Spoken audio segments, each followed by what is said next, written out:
Small business owners at a business opportunity expo in Johannesburg say they are their biggest casualties of a slowing economy.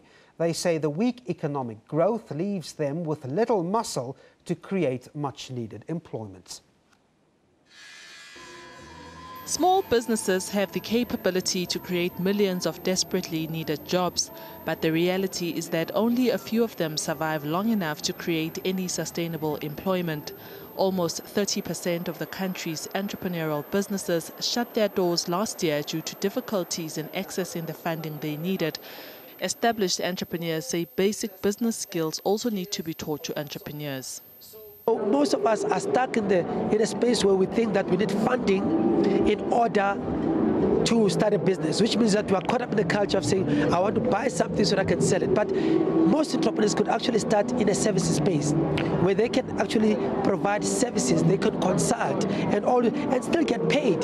So there's no need for funding right there. So the knowledge of your business and your skill alone and your talent alone can make you money without needing to buy something. So that's the first part.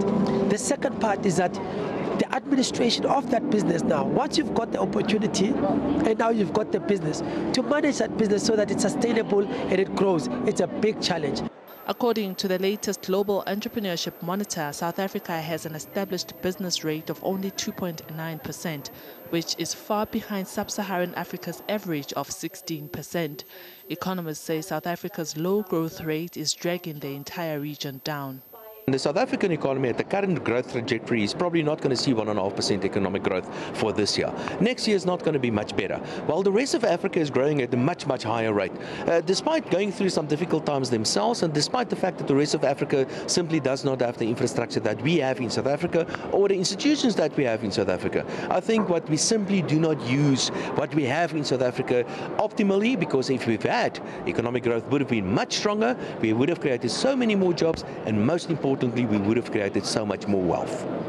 The expo will run until Sunday, giving a chance to businesses to showcase their offerings to the public. Diabo Seto, SABC News, Johannesburg.